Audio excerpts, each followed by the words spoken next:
अत तृतीयाष्टः चतुर्थप्रश्नप्रारम्भः।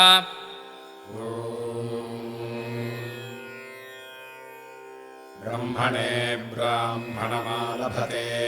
क्षत्राय राजन्यम् मरुद्भ्यो वैश्यम् तपसे शूद्रम् तमसे तस्करम्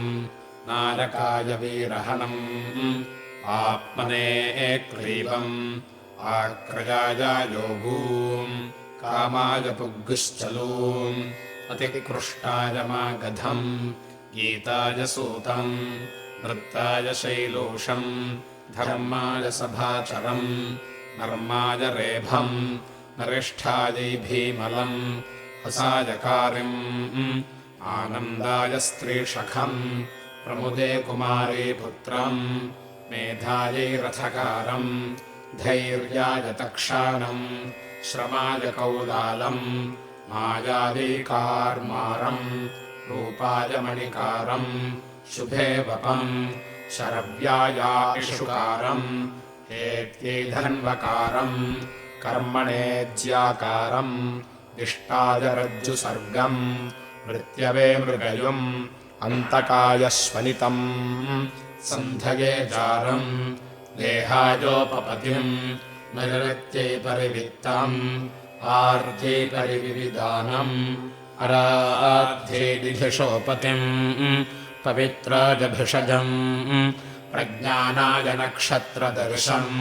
निष्कृत्यै पेशस्कारीम् बलायोपदाम् वर्णायानूरुधम्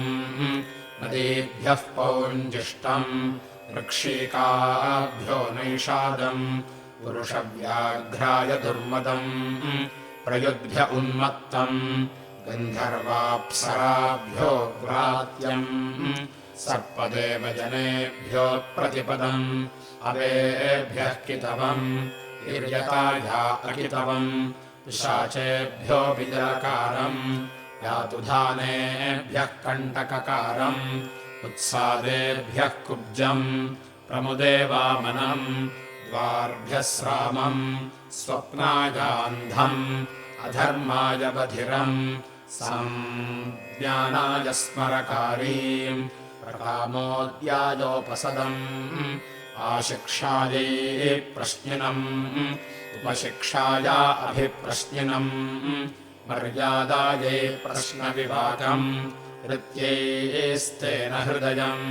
वैरहत्याय पिशुनम् विवित्यै क्षत्तारम् औपद्रष्टाय सङ्ग्रहीतारम् बलायानुचरम् भूम्ने परिष्कन्दम् प्रियाय प्रियवादिनम् अरिष्ट्या अश्वसादम् मेधाय वासः पल्पूलीम् प्रकामाय रजयत्रीम् भायै दार्वाहारम् प्रभाया आग्नेन्धम् नागस्य पृष्ठायाभिषेक्तारम् प्रध्नस्य विष्टपाय पात्रनिर्णेगम् देवलोकाय पेशितारम् मनुष्यलोकाय प्रकरितारम् सर्वेभ्यो लोकेभ्य उपसेक्तारम् अवर्त्यैवधायोपमन्थितारम् सुवर्गाय लोकाय भागदुघम् परिशिष्ठाय नाकाय परिवेष्टारम् अर्मेभ्यो हस्तिपम् जवायाश्वपम् पुष्ट्यै गोपालम् तेजसे जपालम् वीर्याय विपालम् इरायै कीनाशम् कीलालाय सुराकारम् भद्राय गृहपम् श्रेयसे वित्तधम् अध्यक्षायानुक्षत्तारम् मन्यवेगस्तापम् क्रोधाय निसरम् शोकायाभिसरम् उत्कूलविकूलाभ्यान्तस्थिनम् योगाय योक्तारम् क्षेमाय विमोक्तारम् वपुषे मानस्कृतम् शीलायाञ्जनीकारम् निर्वृत्यैकोशकारीम् यमायासोम् यम्यै यमसोम् अथर्वभ्योपतोगाम् संवत्सराय पर्यारिणीम् परिवत्सरायाभिजाताम् इदावत्सरायापस्कद्वरीम् यद्वत्सरायातीत्वरीम् वत्सराय विजर्जराम् सर्वान् सराय परिक्नीम् वनाय वनपम् अन्यतोरण्याय दावपम्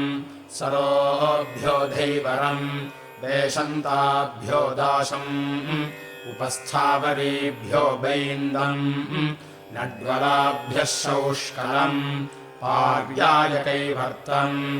अवार्याय मार्गारम् तीर्थेभ्य आन्दम् विषमेभ्यो मैनालम् स्वनेभ्यः पर्णकम् गुहाभ्यः किरातम् सानुभ्यो जम्भकम् पर्वतेभ्यः किम्पूरुषम् प्रतिश्रुत्कायारुतुलम् घोषाय भषम् अन्ताय बहुवादिनम् अनन्ताय मूकम् महसे वीणावादम् क्रोशाय तूणबध्मम् आक्रन्दाय दुन्दुभ्याघातम् अवरस्पराय शङ्खध्मम् ऋभुभ्यो जिनसन्धायम् साध्येभ्यश्चर्मम्णम् बीभत्सायै पौल्कसम् भूत्यै जागरणम् अभूत्यै स्वपनम् तुलायै वाणिजम् वर्णाय हिरण्यकारम् विश्वेभ्यो देवेभ्यः सिद्ध्मलम् पश्चाद्दोषाय ग्लावम् ऋत्यै जनवादिनम् व्यर्ध्या अपगल्भम् सगुंशराय प्रच्छिदम् हसाय पुग्गश्चलोमा लभते वीणावादङ्गणकङ्गीताय यादशेषाभुल्याम् नर्माय भद्रवतीम् तूणबध्वम् ग्रामण्यम् पाणिसङ्घातम् नृत्ताय मोदायानुक्रोशकम् आनन्दाय तलवम् अक्षराजाय कितवम् कृताय सभाविनम् त्रेताय आदिनवदर्शम् द्वापराय बहिःसदम् कलये सभास्थाणुम् दुष्कृताय चरकाचार्यम् अध्वने ब्रह्मचारिणम् पिशाचेभ्यः सैलगम् पिपासायै गोव्यच्छम् निर्वृत्यै गोघातम् क्षुधेको विकर्तम् क्षुतृष्णाभ्यान्तम् योगाम् विकृन्तन्तम् आगुंसम् भिक्षमाण उपतिष्ठते धूम्यै पीठसप्पिणमालभते अग्नये गुंसलम् वायवे चाण्डालम् अन्तरिक्षाय वगुंसनर्तिनम् विवेखलतिम् सूर्याय हर्यक्षम् चन्द्रमसे मिर्मिरम् नक्षत्रेभ्यः किलासम् अह्ने शुक्लम् पिङ्गलम् रात्र्यै कृष्णम् पिङ्गाक्षम् वाचे पुरुषमालभते प्राणमपानम् जानमुदानगुंसमानन्तानि वायवे सूर्याय चक्षुरालभते मनश्चन्द्रमसे दिग्भ्यः श्रोत्रम् प्रजापतये पुरुषम् अथैतानरूपेभ्य आलभते अतिह्रस्वमतिदीर्घम् अतिकृशमत्यगुंसलम् अतिशुक्लमतिकृष्णम् अतिश्लक्ष्णमतिलोमशम् अतिकिरीटमतिदन्तुरम् अतिमिर्मिरमतिमेमिषम् आशायै जामिम् प्रतीक्षायै कुमारीम्। इति तृतीयाष्टः चतुर्थप्रश्नः समाप्तः। अत तृतीयाष्टः पञ्चमः प्रश्नः प्रारम्भः। ॐ सत्यं प्रपद्ये ऋतं प्रपद्ये अमृतं प्रपद्ये प्रजापतेः प्रियान् तनुभमनार्तां प्रपद्ये इदमहं पञ्चदशेन वज्रेण विशन्तं भ्रातृजमवक्रामामि योऽस्मान् वेष्टि यञ्च वयं विष्मः भूर्भुवः सुवः ह्यं प्रभो वाजा अभिद्यवः हविष्मन्तो घृताच्या देवाञ्जिगाति सुम्नयोः अग्न आयाहि वीतये दृढानो हव्यदातये निहोता सत्सि बर्हिषि तन्त्वा समिद्भिरङ्गिरः घृतेन वर्धयामसि बृहच्छोचाय विष्ठ्या स नः पृथुः श्रवाय्यम् अच्छादेव विवाससि बृहदग्ने सुवीर्यम् ईडेन्यो नमस्य स्थिरः तमागुंसि दर्शतः समग्निरिध्यते वृषाः वृषो अग्निः समिध्यते अश्वो न देववाहनः तगुं हविष्मन्त ईडते वृषणम् त्वा वयम् वृषन् वृषाणः समिधीमहि अग्ने दीद्यतम् बृहत् अग्निन्दूतम् वृणीमहे होतारम् विश्ववेदसम् अस्य यज्ञस्य सुक्रतुम् समिध्यमानो अद्धरे अग्निः पावक एभ्यः शोचिष्केशस्तमीमहे समिद्धो अग्न आहुत देवान् यक्षिस्वध्वर त्वगुम् हि हव्यवाडसि आजुहोतदुपस्यत अग्निम् प्रयत्यध्वरे वृणेध्वगुम् हव्यवाहनम् त्वम् वरुण उत मित्रो अग्ने त्वाम् वर्धन्ति मतिभिर्वसिष्ठाः त्वेव सुषणनानि सन्तो यूयम् पात स्वस्तिभिः सदानः अग्ने महागुम् असि ब्राह्मण भारत असावसौ देवेद्धो मन्विद्धः ऋषिष्टुतो विप्रानुमदितः कविशस्तो ब्रह्मसगुंसितो घृताः वनः प्रणेर्यज्ञानाम् रथेरद्धराणाम् अतोर्तो होता तोर्निर्हव्यवाट् आस्पात्रम् जुहोर्देवानाम् चमसो देवपानः अरागुम् इवाग्ने नेमिर्देवागस्त्वम् परिभोरसि आवह देवाय यजमानाय अग्निमग्न आवह सोममावह अग्निमावह प्रजापतिमावह अग्नेशोमावावह इन्द्राग्नी आवह इन्द्रमावह महेन्द्रमावह देवागुम् आज्यवागुम् आवह अग्निगुम् होत्रायावह स्वम् महिमानमावह आचाग्ने देवान् वह सुयजा च यजजातवेदः अग्निर्होतावेत्त्वग्निः होत्रम् वेत्तु प्रावित्रम् स्मो वयम् साधुते यजमानदेवता घृतवते मध्वर्योऽसृचमास्य स्व देवायुवम् विश्ववाराम् ईडामहि देवागुम् ईडेन्यान् नमस्याम नमस्यान् यजाम यज्ञियान् समिधो अग्न आज्यस्य वियन्तो तनो नपादग्न आज्यस्य वेतो इडो अग्न आज्यस्य वियन्तो बर्हिरग्न आज्यस्य वेतो स्वाहाग्निम् स्वाहा सोमम् स्वाहाग्निम् स्वाहा प्रजापतिम् स्वाहाग्निशोमौ स्वाहेन्द्राग्नि स्वाहेन्द्रम् स्वाहा महेन्द्रम् स्वाहा देवागुम् आज्यपान् स्वाहाग्निगुम् होत्राजुषाणाः अग्न आज्यस्य वियन्तो अग्निर्भृत्राणि जङ्घनत् द्रविणस्युर्विपन्यया समिद्धः शुक्र आहुतः जुषाणो अग्निराज्यस्य वेदो त्वगुम् सोमासि सत्पतिः त्वगुम् राजोतवृत्रः त्वम् भद्रो असि क्रतुः जुषाणः सोम आज्यस्य हविषो वेदो अग्निः प्रत्नेन जन्मना शुम्भानस्तनुभग्गस्वाम् कविर्विप्रेण वा वृधे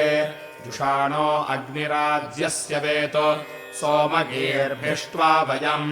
वर्धयामो वचोविदः सुमृडीको न आविश जुषाणः सोम आज्यस्य हविषो वेतो अग्निर्मूर्धादिवः ककुत् पतिः पृथिव्या अयम् आगुम् रेतागुम् सुजिन्वति भुवो यज्ञस्य रजसश्च नेता यत्रानियुद्भिः सचसे शिवाभिः दिवि मूर्धानन्दधिषे सुवर्षाम् जिह्वामग्ने च कृषे हव्यवाहम्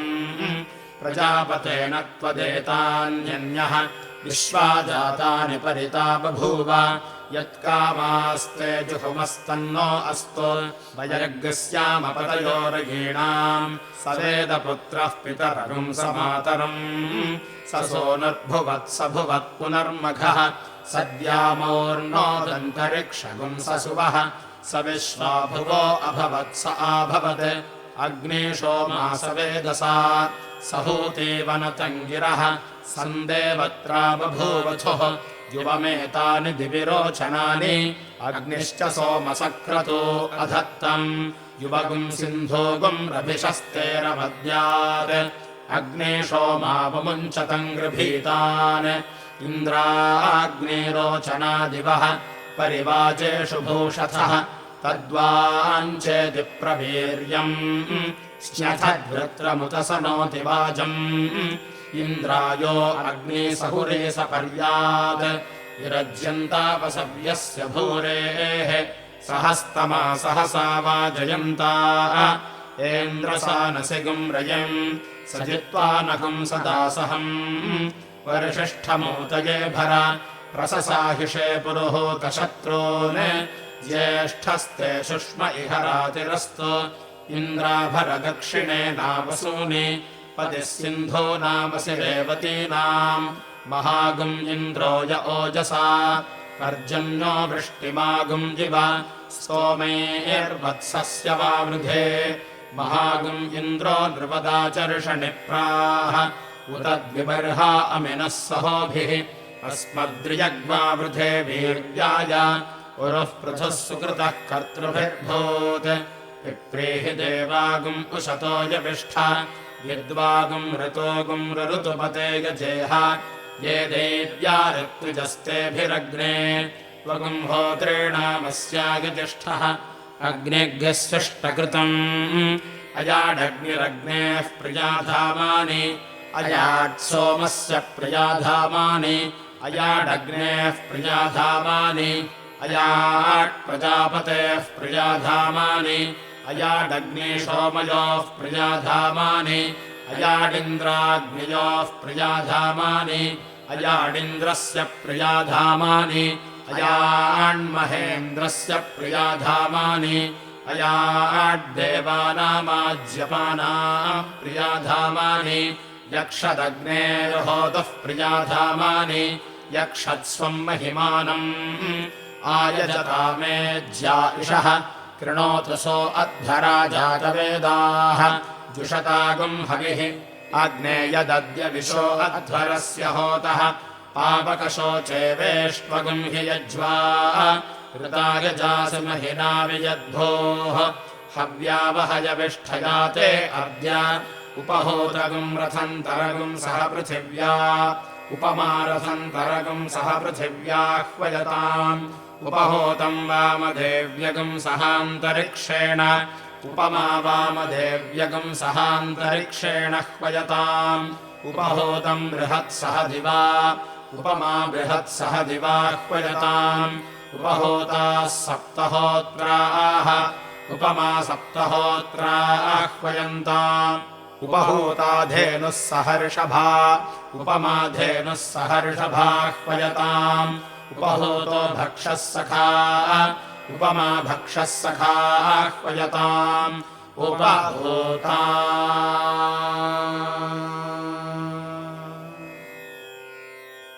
हो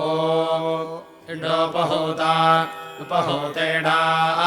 उपो अस्माकम् इडा आह्वयताम् इडोपहूता उपहूतेडा मानवी घृतपदी मैत्रावरुणी ब्रह्मदेवकृतमुपहूतम् दैव्या अध्वर्यव उपहूताः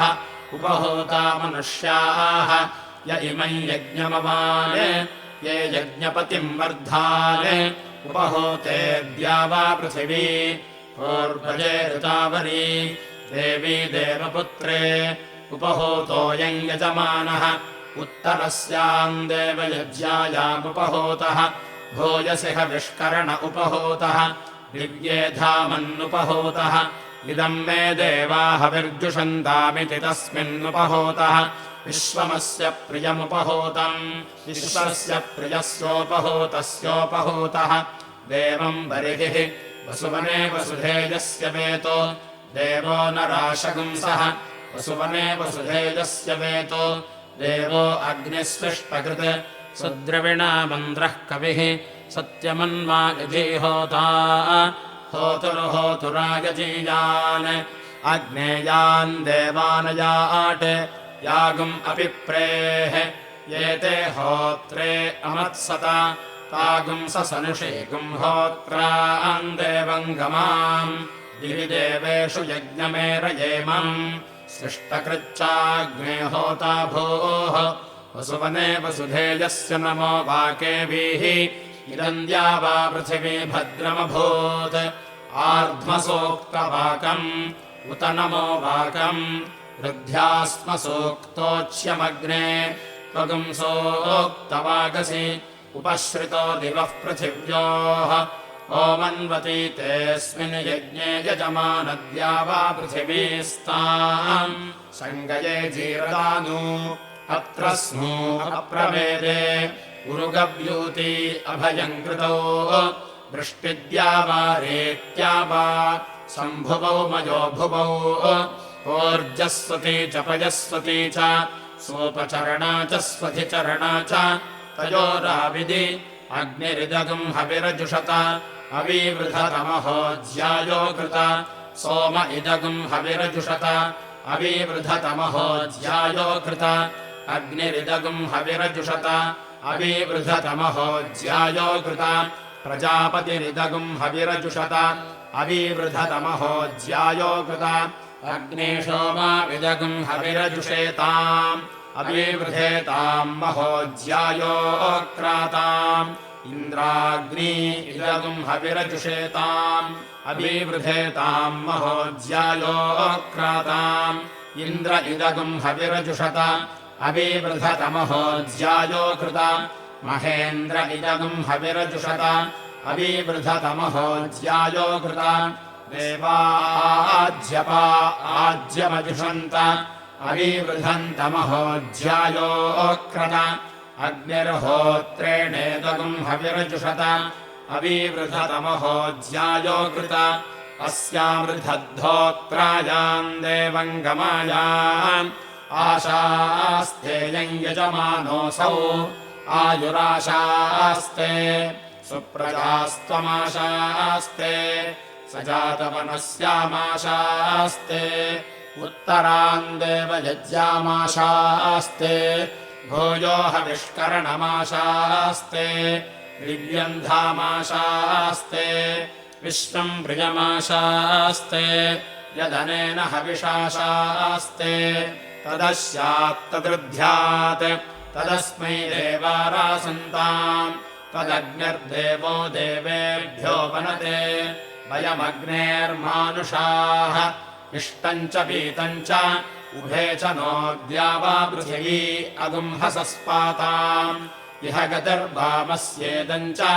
नमो देवेभ्यः तच्छंयोरावृणीमहे गातुम् यज्ञाय गातुम् यज्ञपतये दैवे स्वस्तिरस्तु नः स्वस्तिर्मानुषेभ्यः ऊर्ध्वम् जिगातु भेषजम् शन्नो अस्तु द्विपदे शञ्चतुष्पदे आप्यायस्व सन्ते इह त्वष्टारमघ्रियन्तन्न स्तुरीपम् देवानाम् पत्नीरुषतीरवन्तु नः प्रावन्तु नस्तु जये वाजसातये याः पार्थिवासो या अपामपि व्रते तानो देवीः सुहवाः शर्म यच्छत उतग्नाभिजन्तु देवपत्नीः इन्द्राण्यग्नाय्यश्रीराट् आरोदसी वरुणानि शृणोतु वियन्तु देवेर्यऋतुर्जनीनाम् अग्निर्होता गृहपतिः स राजा विश्वावेदजनिमा जातवेदाः देवानामुतयो मर्त्यानाम् यजिष्ठः स प्रयजतामृता वा वयमुत्वा गृहपते जनानाम् अग्ने अकर्म समिधा बृहन्तम् अस्थूरिणो गार्हपत्यानि सन्तु तिग्मेन नस्तेजसा सगुम् शिशाधि उपहोतगुम् रथम् दरगुम् सह पृथिव्या उपमारथम् दरगुम् सह पृथिव्याह्वयता उपहोतम् वामदेव्यगुम् सहान्तरिक्षेण उपमा वामदेव्यगुम् सहान्तरिक्षेण ह्वयताम् उपहोतम् बृहत्सह दिवा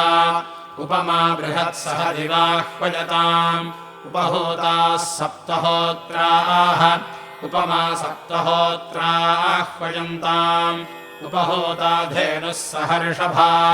उपमाधेनुः सहर्षभाह्वयताम् उपहोतो भक्षः सखा उपमा भक्षः सखाह्वयताम् उपहोता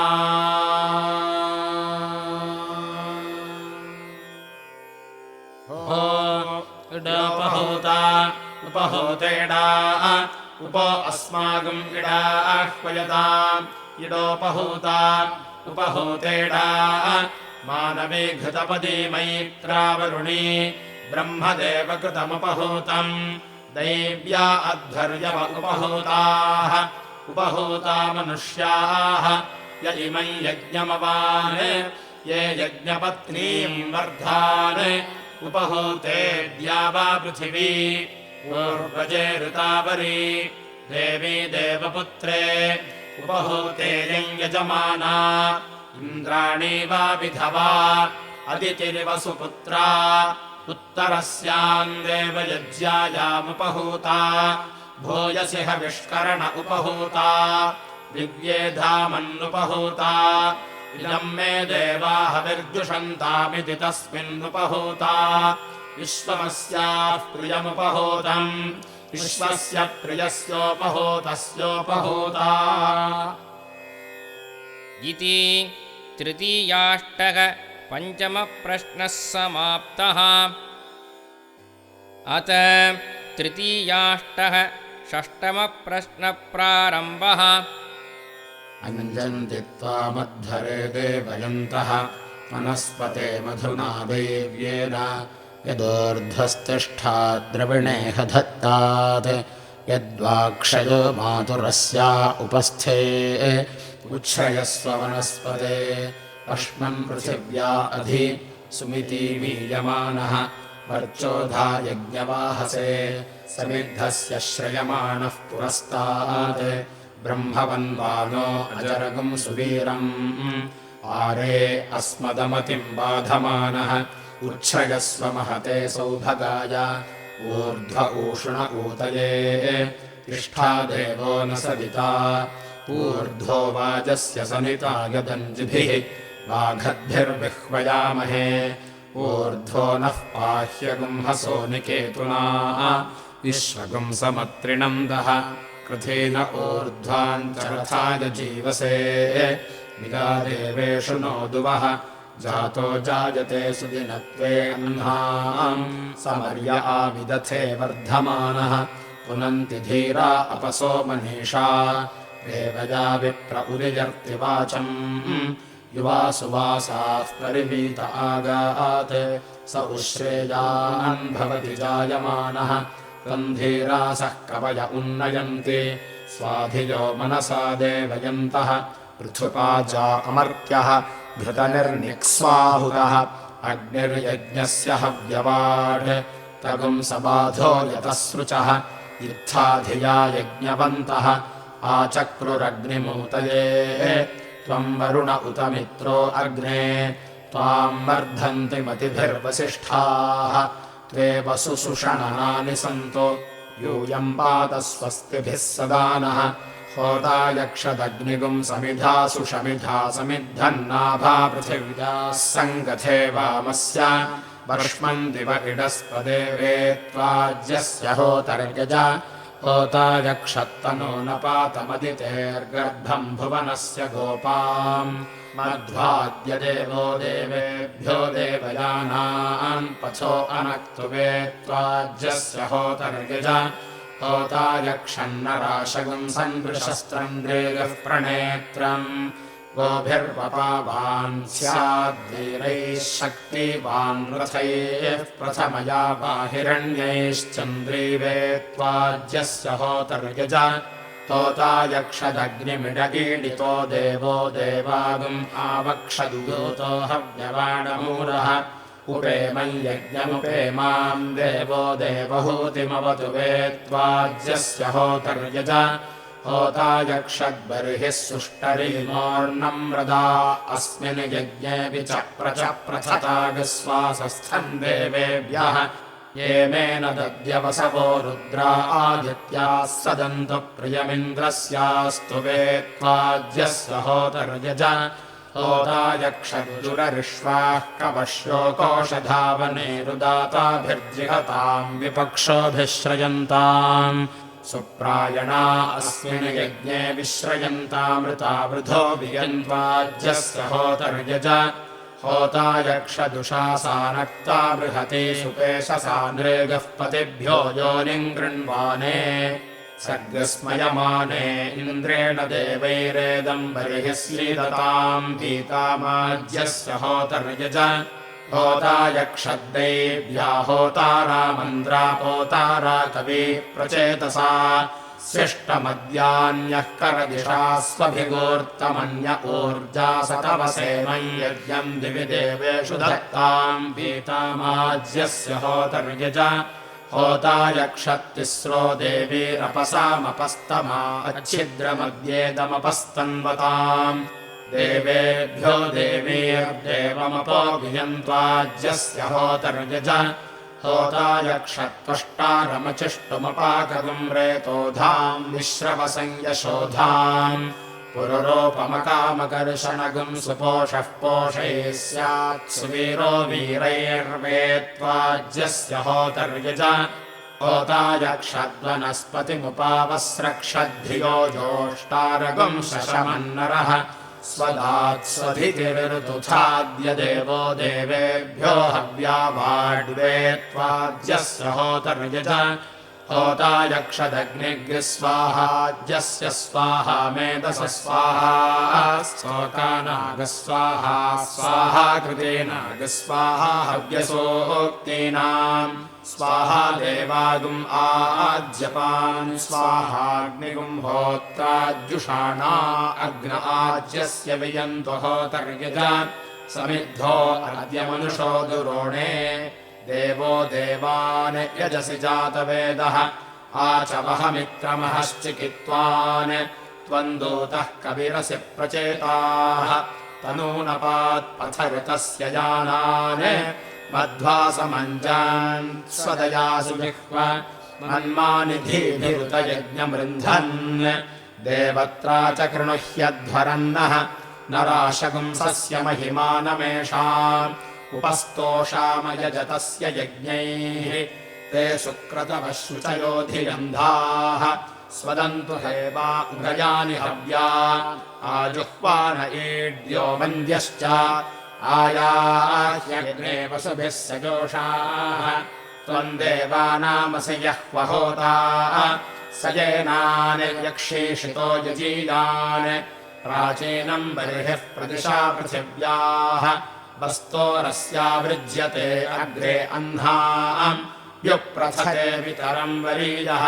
देवेभ्यो अदितये स्योनम् व्यचस्पतिरुर्विया विश्रयन्ताम् पतिभ्यो न जनयः शुम्भमानाः देवीर्द्वारो बृहदेर्विश्वमिन्वाः देवेभ्यो भवथ सुप्रायणाः आसुष्वयन्ते यजते त्वागे उषासा सदतान्नियोनौ दिव्ये योषणे बृहति सुरुक्मे अधिश्रियगुम् शुक्रपिशन्दधाने दैव्या होतारा प्रथमा सुवाचा विमाना यज्ञम् मनुषो यजध्यै प्रचोदयन्ता विदथेषु कारू प्राचीनम् ज्योतिः प्रदिशा दिशन्ता आनो यज्ञम् भारती तूयमेतो इडामनुष्वदिह चेतयन्ती तिस्रो देवीर्बर्हिरेदग्यस्योनम् सरस्वती स्वपसः सदन्तो य इमे द्यावा पृथिवी जनित्री रूपैरपि गुंषद्भुवनानि विश्वा तमद्य होतर्षितो यजीयान् देवम् तुष्टारमिह यक्षि विद्वान् उपावसृजत्मन्यासमञ्जन् देवानाम् पाथऋतुथाहमे गुंषि वनस्पतिः शमिता देवो अग्निः स्वदन्तु हव्यम् मधुना घृतेन सद्यो जातोऽप्यमिमीत यज्ञम् अग्निर्देवानामभवत् पुरोगाः अस्य होतुः प्रतिश्रितस्य वाचि स्वाहा कृतगुम् हविरदन्तु देवाः अग्निर्होता नो अध्वरे वाजे सन्परिणीयते देवो देवेषु यज्ञियः परित्रिविष्ट्यध्वरम् यात्यग्निरथीरिव आदेवेषु प्रयोदधते परिवाचपतिः कविः अग्निर्हव्यान्यक्रमीत् दधद्रत्नानि दाशुषे अजैदग्निः असनद्वाजन्नि देवो देवेभ्यो हव्यावाट् प्राञ्जोभिर्हिन्वानः धेनाभिः कल्पमानः यज्ञस्यायुः प्रतिरन् उपप्रेष्य होतः हव्या देवेभ्यः देव्याः शमितार उत मनुष्या आरभध्वम् उपनयतमेध्यादुरः आशासानामेधपतिभ्याम् मेधम् प्रास्मा अग्निम् भरत स्तृणीत बर्हिः अन्वेनम् माता मन्यताम् अनुपिता अनुभ्राता सगर्भ्यः अनुसखासयोत्सः उदीचीनागम् अस्य पदो निधत्तात् सौर्यम् चक्षुर्गमयतात् वातम् प्राणमन्ववसृजतात् विषश्रोत्रम् अन्तरिक्षमसुम् पृथिवीगुम् शरीरम् एकधास्यत्वचमाच्यतात् पुराणाभ्या अविशसो वपामुत्खिदतात् अन्तरेवोष्माणम् वारयतात् श्येनमस्य वक्षः कृणुतात् प्रशसा बाहू शलादोषणी कश्यपेवागुंसा अच्छिद्रे श्रोणी कवशोरूस्रेकपर्णाष्ठीवन्ता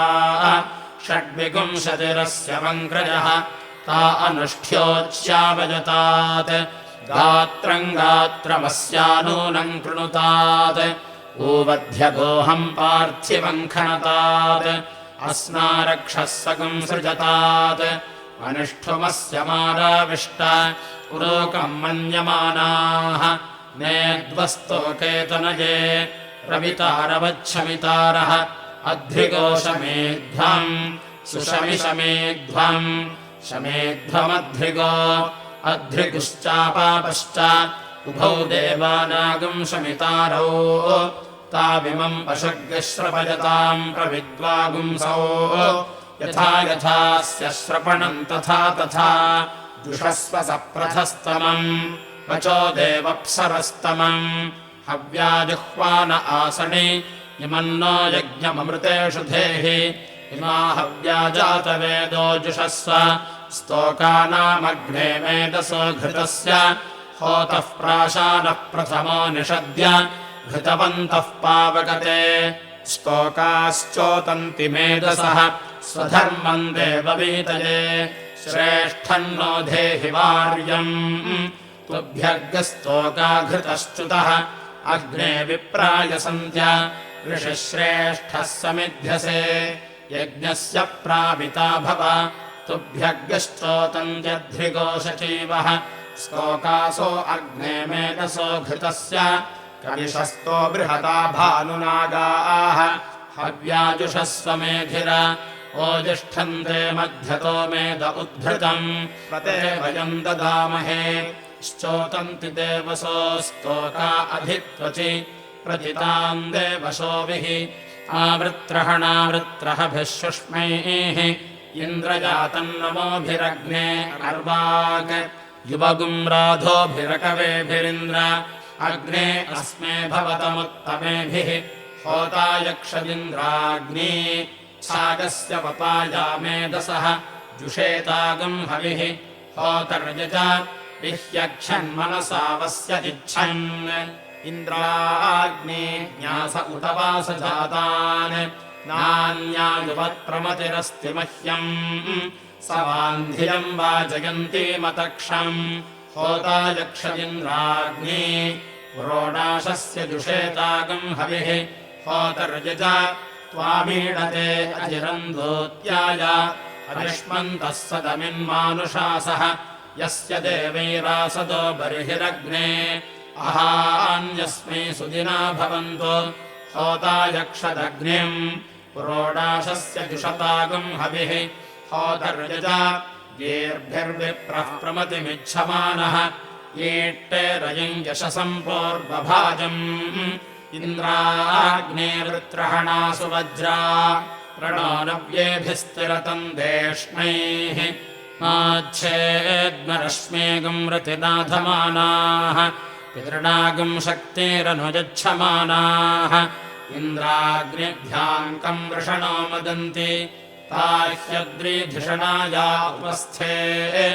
अग्निगुम् सुदीतिगुम् सुदृशम् गृणन्तः नमस्यामस्तेड्यम् जातवेदः त्वाम् दूतमरतिगुम् हव्यवाहम्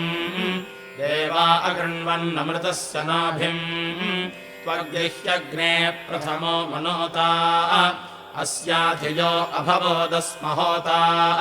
त्वगुंसेम् वृषण्ण कृणार्दुष्टरेतो सहो विश्वस्मै सहसे सहध्यै अधाहोतान्यसीदो यजीयान् इडस्पद इषयन्नेड्यः सन् तन्वा नरः प्रथमम् देवयन्तः महोराये चितयन्तो अनुग्मन् वृते वयन्तम् बहुभिर्वसव्यैः त्वेरयुञ्जागृवागुंसो अनुग्मन् रुषन्तमग्निम् दर्शतम् बृहन्तम् वपावन्तम् विश्वहादिदिवागुंसम् पदम् देवस्य नमसा वियन्तः श्रवस्य वश्रव आपन्नवृत्तम् नामानि चिद्दधिरे यज्ञियानि भद्रायान्तेर्णयन्त सन्दृष्टो त्वाम् वर्धन्ति क्षितयः पृथिव्याम् त्वगम् राज उभयासो जनानाम् त्वम् त्राता तरणे चेत्यो भोः पिता माता सदमिन्मानुषाणाम् सपर्येण्यः स प्रियो विक्ष्वग्निः होतामन्द्रो निषसादाय जीयान्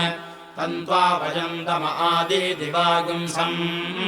उपज्ञुबाधो नमसा सदेम तन्त्वा वयगुम् सुधियो नव्यमग्ने सुम्नाय व ईमहे देवयन्तः त्वम् विशो अनयो दीद्यानः दिवो अग्ने बृहता रोचनेन विशाम् कविम् विश्पतिगुम् शश्वतीनाम् नितोषणम् वृषभम् च ऋषणीनाम् प्रेतीषणि विषयन्तम् पावकम् राजन्तमग्निम् यजतगुम् रयीणाम् सो अग्न ईजे शशमे चमर्तः यस्त आनट्समिधा हव्यदातिम् य आहुतिम् परिवेदानमोभिः विश्वेत्सभामा दधते त्वोतः अस्मा उते महिमहे विधेम नमोभिरग्ने समिधोत हव्यैः वेदीसूनो सहसो गीर्भिरुक्थैः आते भद्रायागुम् सुमतो यतेम आयस्ततन्थरोदसी विभासा श्रवोभिश्च श्रवस्यस्तरुत्रः बृहद्भिर्वाजैस्थविरेभिरस्मे रेवद्भिरग्ने वितरम् विभाहि मृवद्वसो सदमिद्धे ह्यस्मे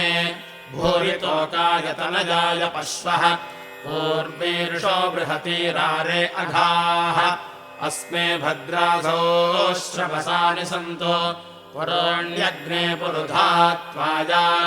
वसो निराजन् वसुताते अस्याम् पुरोणि हि त्वे पुरुवारसन्ति अग्ने वसुविधते राजनित्वे आभरतगुम् शिक्षतम् वज्रबाहो अस्मादुम् इन्द्राग्नी अवतगुम् शचीभिः इमेनुते रश्मयः सूर्यस्य येभिः सवित्वम् पितरो न आयन् होता यक्षदिन्द्राग्नी छागस्य हविष आत्तामद्य मध्यतो मेद उद्भृतम् पुरा द्वेषोऽभ्यः पुरा पौरुषेय्यायुभः घस्तान्नूनम् घासे अज्राणायवस प्रथमानाम् सुमत्क्षराणागुम् शतरुद्रियाणाम् अग्निष्वात्तानाम् पीवोपवसनानाम् पार्श्वतश्रोणितः शितामत उत्सादतः अङ्गादङ्गादवत्तानाम् करत एवेन्द्राग्नि जुषेतागुम् हविः होतर्यज देवेभ्यो वनस्पते हवीगुंषि हिरण्यवर्णप्रतिवस्ते अर्थम् प्रदक्षिणिद्रशनजा नियोज ऋतस्य पक्षिपथिभिरजिष्ठैः होतायक्षद्वनस्पतिमभिः पिष्टतमयारभिष्ठयारशनयाधिता यत्रेन्द्राग्नियोश्चागस्य हविषः प्रियाधामानि यत्र वनस्पतेः प्रजापाधागुंसि यत्र देवानामाज्यमानाम् प्रियाधामानि यत्राग्नेर्होतः प्रियाधामानि तत्रैतम् प्रस्तुत्येवोपस्तुत्येवोपावस्रक्षत् रभीजागुंसमिव कृत्वी करदेवम् देवो वनस्पतिः जुषतागुम् हविः होतर्यज विप्रीहि देवागुम् उशतो जविष्ठ विद्वागुम् ऋतोगुम् रऋतुपते गजेह ये दैव्या ऋत्विजस्तेभिरग्ने त्वगुम् होतॄणामस्याजतिष्ठः होतायक्षदग्निग्यस्विष्टकृतम् अयाडग्निरिन्द्राग्नियोश्चागस्य हविषः प्रियाधामानि अयाड्वनस्पतेः प्रियापाधागुंसि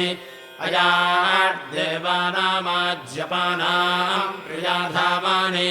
यक्षदग्नेर्होतः प्रियाधामानि यक्षत्स्वम् महिमानम् आयजतामेज्या इषः कृणोतु सो अध्वरा जातवेदाः जुषतागुम् हविः होतर्युज उपोहयद्विदधम् वाजिनोगोः गेर्भिर्विप्राः प्रमतिमिच्छमानाः अर्वन्तो न काष्ठान्न क्षमाणाः इन्द्राग्निजोहुवतो नरस्ते वनस्पतेरशनजाभिधाय पिष्टतमया वजुनानि विद्वान् वहदेवत्रादिधिषो हवेगुंषे प्रचदातारममृतेषु वोचः अग्निज्ञस्विष्टकृतम् अयाडग्निरिन्द्राग्नियोश्चागस्य हविषः प्रियाधामानि अयाड्वनस्पतेः प्रियापाधागुंसि अयाड्देवानामाज्यपानाम् प्रियाधामानि यक्षदग्नेर्होतः प्रियाधामानि यक्षत्स्वम् महिमानम् आयजतामेज्या इषः कृणोतु सो अध्वरा जातवेदाः जुषतागुम् हविः अग्नेयदद्यविशो अध्वरस्य होतः पावकशोचे वेष्पगुम् हि यज्वा कृताय जासि महिना वियद्भोः हव्यावहयविष्ठयाते अद्य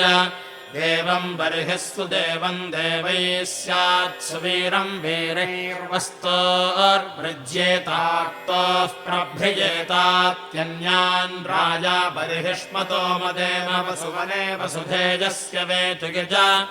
एवेर्गारः सङ्घाते विड्वेर्यामञ्छिथिरा ध्रुवा देवहूतो वत्सयीमेनास्करुण आमिमीजात्कुमारो वा नवजातो मैनार्वा रेणुककाटः पृणग्वसुवने वसुधेजस्य मियन्तु यज देवी क्षासानक्ताद्यास्मिन् यज्ञे प्रयत्यः प्रेतामपि नूनम् देवेर्विषः प्रायासिष्टागुम् सुप्रीते सुधिते वसुवने वसुधेयस्य वीताङ्गज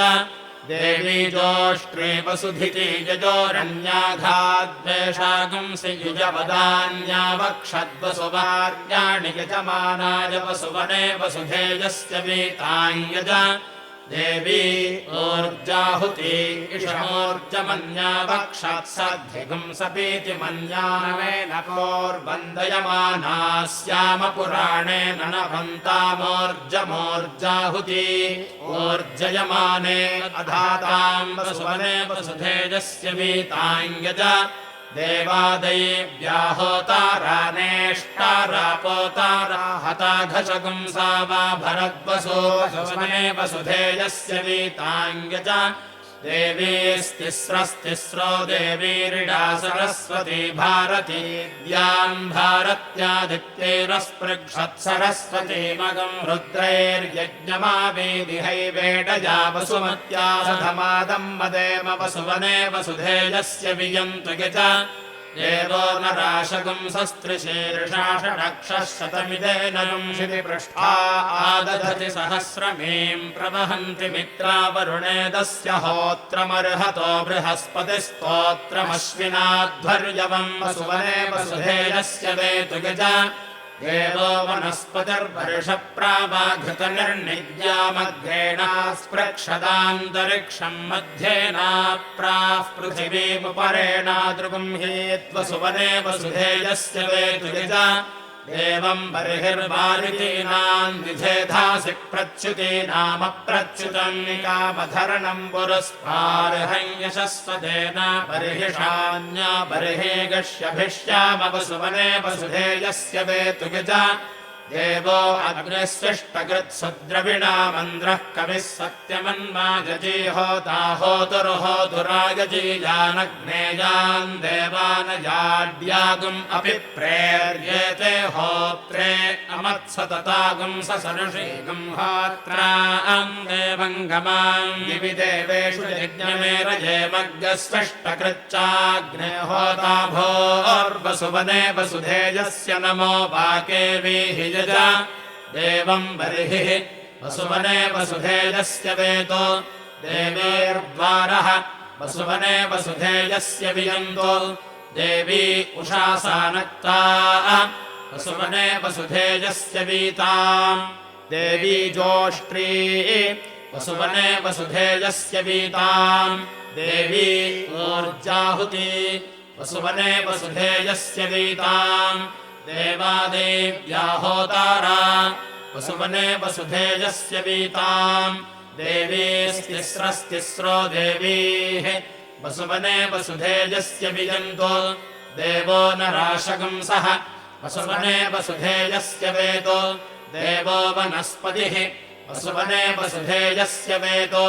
देवम् बर्हिर्वारितीनाम् वसुवने वसुधेयस्य वेतो देवो अग्निस्विष्टकृत् सुद्रविणामन्द्रः कविः सत्यमन्माजजीहोता होतुर्होतुरायजीयान् अग्नेयान् देवानजाट् यागुम् अपिप्रेः येते होत्रे अमत्सत तागुम् ससनुषीगुम् होत्रान् देवङ्गमाम् दिवि देवेषु यज्ञमेरजेमम् सृष्टकृच्चाग्ने होता भोः वसुवने वसुधेयस्य नमो वाकेवीः अग्निमद्य होतारमवृणीतायम् यजमानः पचन् भक्तेः पचन् पुरोडाशम् भद्रम् निनुयाग्निभ्याञ्छागगुम् सोपस्था अद्य देवो वनस्पतिरभवदिन्द्राग्निभ्याञ्छागेनाघस्तान्तम् मेधस्तः प्रतिपचताग्रभेष्टामभिवृधेताम् पुरोडाशेन त्वामद्यर्ष आर्षे जर्षीणान्नपादवृणीतायम् यजमानो बहु आसङ्गतेभ्य एष मे देवेषु वसुवार्यायक्ष्यत इति ताया देवा देवदानान्यदुस्तान्यस्मा आचशास्वाच गुरस्वेषितश्च होतरसि भद्रवाच्याय प्रेषितो मानुषः सूक्तवाकाय सूक्ता ब्रूहि हरिः ओम् इति तृतीयाष्टः षष्टमप्रश्नः समाप्तः।